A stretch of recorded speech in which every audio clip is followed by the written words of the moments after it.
Welcome to EP Daily. Today on the show, we get the first official details on Mafia 3 in the rundown. Plus, Jose had some fun with the latest Star Wars toys from Funko. And then we have more Star Wars toys with a new look at Disney Infinity 3.0. Also coming up, we wind our way down Baker Street with a review of the new movie Mr. Holmes. Stephen Raju plays soccer with cars in Rocket League and much more today on EP Daily. Brought to you by EB Games. I'm your host, Victor Lucas, bringing you the latest in everything cool every single day. Here's some advice for you. You should always leave the gun and take the cannoli, and you should also take the rundown. Just when you thought you were out, gamers are being pulled back into the Mafia. 2K Games has officially announced Mafia 3, 5 years after the last game was released and 13 years since the first one came out. The third installment promises to once again immerse players into a world of organized crime with rich narrative storytelling and a detailed period-accurate setting. We'll learn more after the first gameplay footage is shown off at the massive Gamescom event in Germany next week. Computers, tablets, and the Xbox are about to get a whole lot better. The final version of Windows 10 is available starting today. Microsoft's main goal with the new operating system is to unify the experience across multiple devices like computers and tablets, so it will be easier to jump back and forth from one to the other. That also means better integration between the PC and the Xbox One. Xbox Live comes built into Windows 10, so you can play PC games with the same account, and you'll also be able to stream games from the console to the computer. The new internet browser called Edge is also included, along with Cortana, Microsoft's voice-activated assistant from their mobile phones. Windows 10 is the same OS that will run upcoming gadgets like HoloLens. Here to help me talk about the Windows 10 launch party is Party Boy, Scott Jones. I am. I was up late partying, but Vic, let me try and pull it together for this news discussion. Let's talk about Windows 10. I gotta be honest with you, I'm not a huge fan of PCs. I have one. We game on them, and that's it. Everybody I know who has a PC devoted to Windows, they have problems. Yeah. You know, they always have problems. My brother and his wife, they still buy PCs. They still have problems. I'm hoping that this Windows 10 is really a solution for us and for them. I think that's exactly what Microsoft has been focused on. I mean, so much of Windows has been based on architecture that has been around for so long. And obviously, it's a licensed product that's sold to many different PC manufacturers, unlike the closed loop system that Apple exists in. So products come in at different specs, and I think Windows 10 is, they're trying to kind of homogenize it and make it all work a lot more seamlessly. And the fact that this is a free upgrade for existing Windows users is a pretty big deal as well. I'm excited. I can't wait to update my PC, and I can't wait to start playing games on Windows 10 and streaming my Xbox Live stuff to the PC and vice versa. Playing around with all this stuff sounds like a lot of fun. Yep.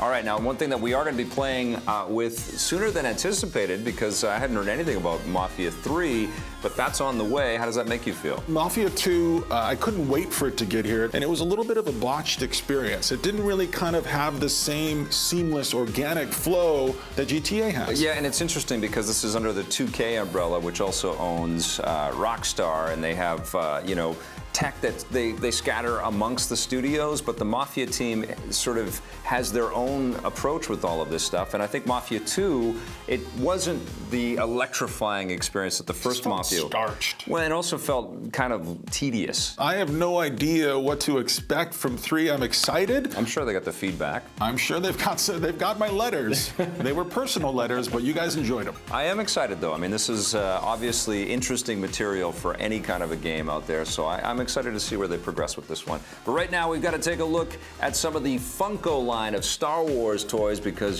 Star Wars, big deal this year.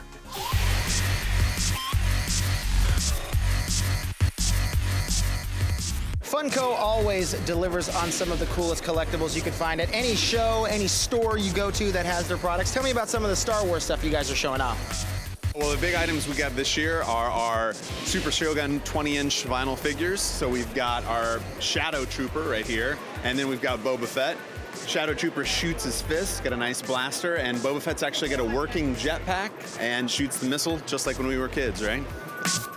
Now, tell me what it's like creating things for the Star Wars universe, because Funko makes a lot of things, but what is it like, coming, especially to something like Celebration and seeing the love and appreciation that people have for Star Wars? I'm blown away just to see the people lining up and to see the demand for some of the stuff. A line like this is a higher priced line and obviously focused on collectors, but that hasn't stopped it from flying off the shelves. That makes me really happy because there's a lot of passion and a lot of love back at Funko put into these products. So it's great to see that people are appreciative, and hopefully we can make more.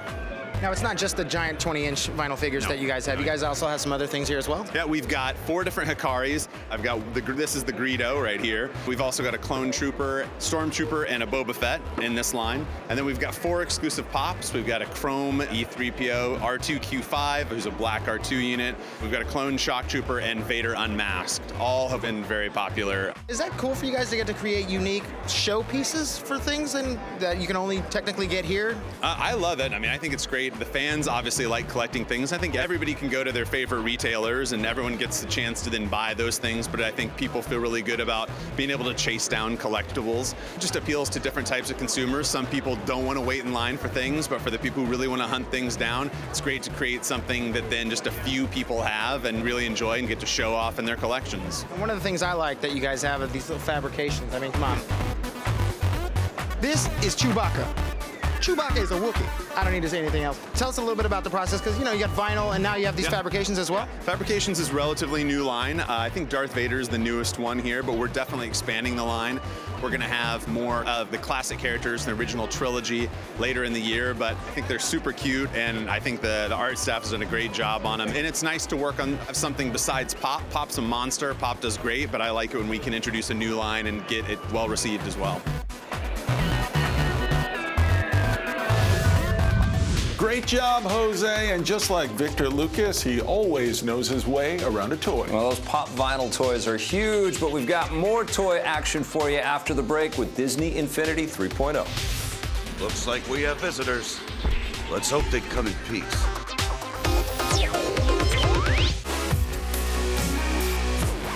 Welcome back to EP Daily. Guess what, Mr. Jones? You gotta clear some room on that shelf because Disney Infinity is coming out with some new toys. Oh, earlier in the show, I got a little taste for the Star Wars toys, and I'm feeling like we might get another taste here. Oh, I think you might, my friend. Here's Victor Lucas with Disney Infinity 3.0. Looks like we have visitors. Let's hope they come in peace. Disney Infinity is by now a certified sensation. We've got Star Wars coming out this year. And a big part of Disney Infinity's success are all of the fantastic toys. This is Jeff Bunker. He is Vice President of Creative at Avalanche, and his jurisdiction is to make sure that these figures turn out very well. And they have been. Congratulations. We're up to about 100 different characters now? Yes, we're up to 100 now, which is incredible. Speaking of which, Mr. Incredible was your very first one, I just found out. That's right, yeah. When we were first trying to figure out what the style ought to be, we were looking to start with some of the characters that we were going to put in the starter pack, like Mr. Incredible and Jack Sparrow. And we kept on trying all these different styles, and we weren't just quite nailing it the way I wanted to, so I gave my hand at Mr. Incredible and worked on him for the first one. How do you pass this on? What's the art Bible, like the words, the terminology that you pass this on to designers? Well, we definitely like to try to find the essence of the character as simply as possible. First, we create a caricature of him, just try to find the essence of him as simply as possible.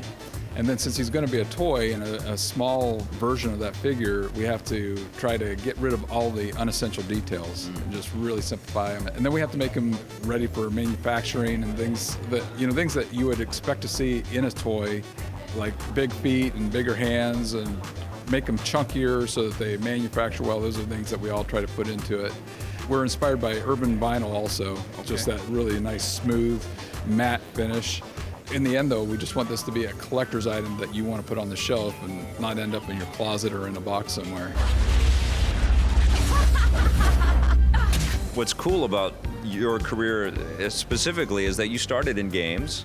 You've been working at Avalanche for a long time, worked on all those TAC games back in the day, and lots of great titles come out of that studio. But now you're a toy maker. That's what your job is now. How has that transition been for you? That's crazy, because I've been making video games for almost 20 years, and all of a sudden to be thrown into this idea of making a physical toy. In the past, I've made hundreds of virtual characters, and you can be kind of sloppy when you're making something virtually. You know, things can interpenetrate, and you don't have to have all the details.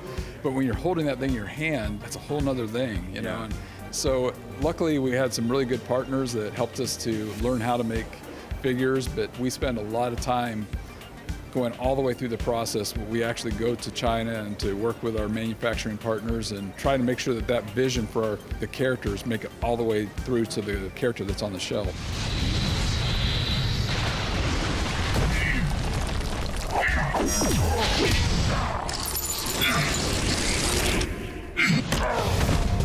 Disney Infinity 3.0 starts rolling out next month, so get ready. Get those shelves ready. Dust them off. All right. He's down there. Victor Lucas did such a great job with that last story that he deserves a movie. So I took him to the movies. Here's me and Vic seeing Mr. Holmes.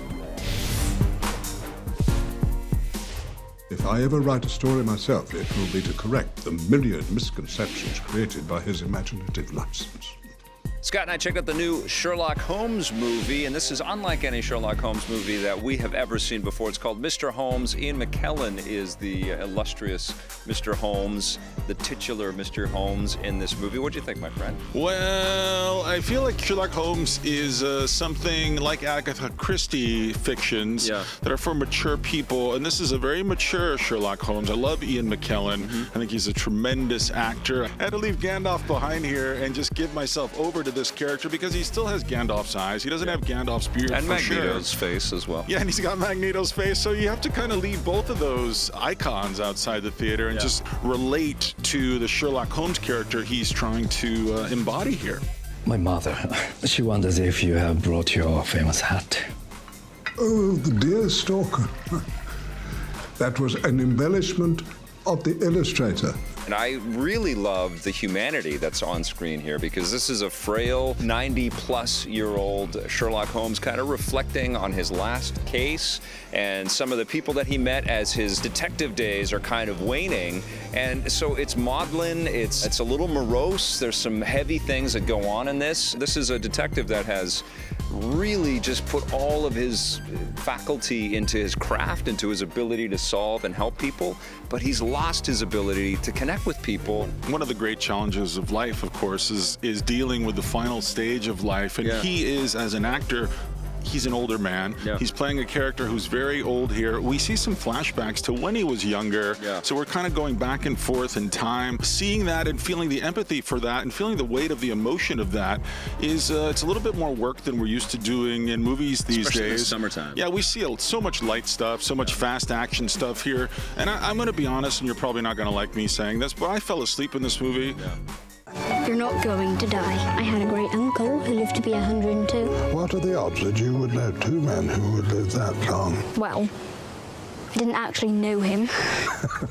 And I also like the interplay between the kid that's in this movie. Milo Parker. Milo Parker is fantastic in the movie. Laura Linney, I think she can't really raise her son the way that she wants to, and she sees the son fall in love with Sherlock Holmes and all of his mythology, and Sherlock Holmes has started to write sort of his memoirs, and the kid is absolutely fascinated. He's fascinated by the beekeeping that Sherlock Holmes has kind of relegated himself to in his final years. It's not the Robert Downey Jr., Guy Ritchie type of Sherlock Holmes, but it makes you think, and it makes you just kind of realize that life is worth cherishing all the way to the end. It's a different flavor for summer. I think maybe this feels more like a fall or a winter movie.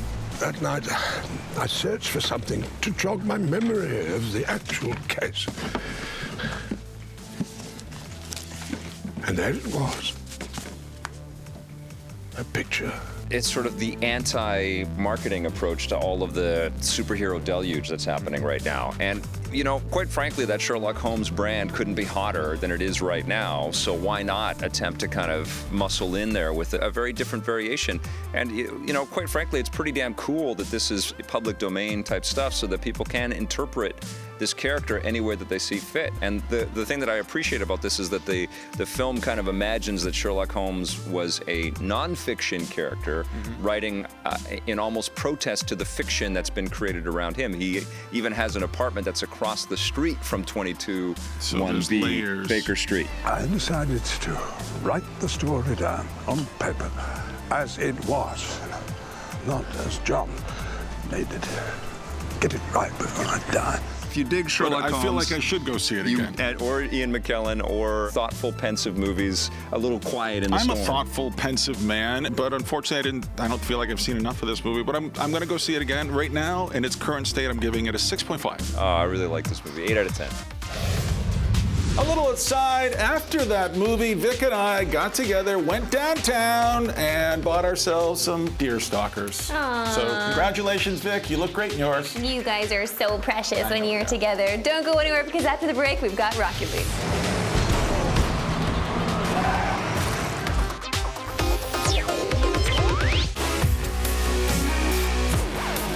Welcome back to EP Daily. Have we got a special treat for you at home? Not only are we about to review one of the hottest games of the summer, but these next two guys are about to review it. Here are Steve and Raju. One of the all-time best video game names was a PS3 game called Supersonic Acrobatic Rocket Powered Battle Cars. Today we are looking at the sequel to that game. This is Rocket League for the PS4 and PC. This is basically, you can describe this game in 2 words: car soccer. There you go. In fact, they should have just called it soccer. Right? Yes, Talk about a missed opportunity for a name.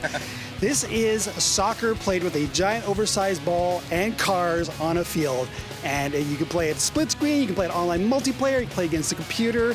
It is nothing more than that. It is soccer with cars. There's not a lot of other modes or stuff going on here, but it is kind of joyous. It is the simplest idea for a video game, and yet these guys have pulled it off so well.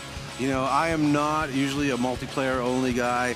This is a game that it teaches you the basics, you get going. I'm awful at it, and I do feel bad for the people that I am playing with, and I'm just chasing the ball around. But the minute you actually score, when you actually pull it off, when you flip at the right time, it is so awesome. This is a sports game. This is, for its wacky premise, it is very much a sports game. I can't think of any other sports game where scoring goals has been so much fun. When you rocket your car up in the air, twist in the air, and your back fender bumps the ball into the net, and then the net explodes. It is a feeling of such joy. This is one of those games where I'm like, I'm gonna just jump on and play a few games of Rocket League, and then it's 4 in the freaking morning, and I'm still playing the same game over. There's not a bunch of modes. There's not 4 or 5 different unique modes here. It is just But it car soccer. It doesn't need it. It doesn't need it. I think that these guys have done an absolutely fabulous job. Right now this is I think a free PS4 download for this month. If you're a PlayStation Plus member,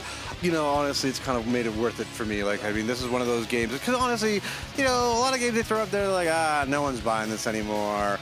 This just came out and it is utterly fabulous. It is what video games should be. Yeah, it's just fun. It's pure super fun. It is simple. It's hard.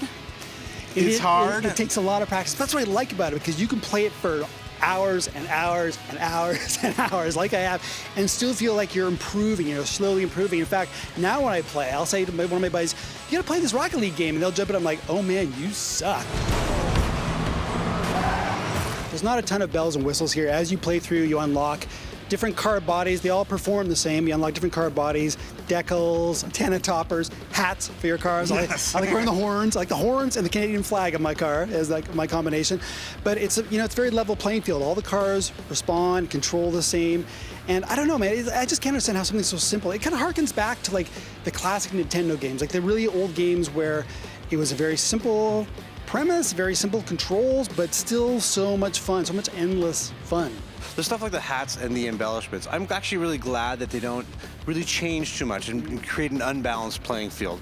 I think that these guys, they've maxed out this premise, but it just works so well. And it's funny that you make the Nintendo comparison, because there's nothing to really complicate the fun here. Exactly. Literally, you hop in and I did the basic and then the advanced tutorial. Couldn't get the jumps going in the advanced tutorial. I'm just like, screw it. You know what? I'm just gonna go play on the fly, figure it out. Drive all over walls, fall, and but the minute I actually scored in a multiplayer match, even though it was awful, I can't even tell you how awful it was, I just felt like I accomplished something great. This is a fantastic game that just takes the essence of fun and uncomplicates it. What are you going to give Rocket League? 8.5 out of 10 for me. I'm right there with you. 8.5 for me. Who would have thought playing soccer with a bunch of rocket cars could be so fun? You can check out my story on Rocket League at epn.tv. Don't go anywhere because we've got the Twitter question of the day coming up. If you want more EP, go to our website, epn.tv, for bonus content and full episodes. We're also on Facebook and Twitter.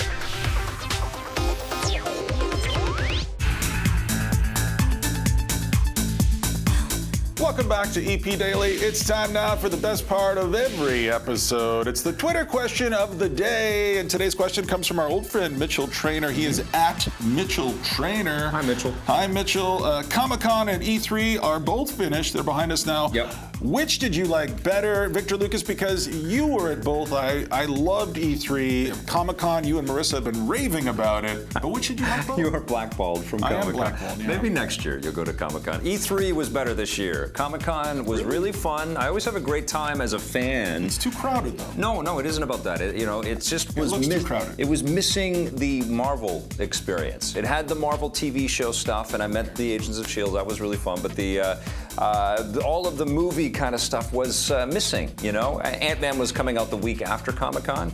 But E3 was just filled with great surprises and great stories, lots of awesome games to get excited about. Good question, Mitchell. If you've got one that you want to ask us, go to our website, epn.tv. Already got some new EP stories for the next episode, including a closer look at Cuphead. You're not going to want to miss it. Thanks for watching, everybody. We'll see you tomorrow. EP would like to thank its sponsors, Nintendo, Xbox. EP's mobile coverage is brought to you by Gameloft, makers of Asphalt 8 Airborne, which you can play on your Android or iOS device for free right now.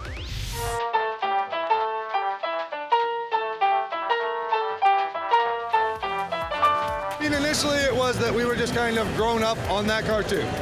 And we always thought that seamlessly video games and cartoons share a unity. There's a lack of pain, an infinite depth structure that's involved in both. So when we realized that nobody has really made a truly animated game like you would a cartoon, we just decided to give it a shot.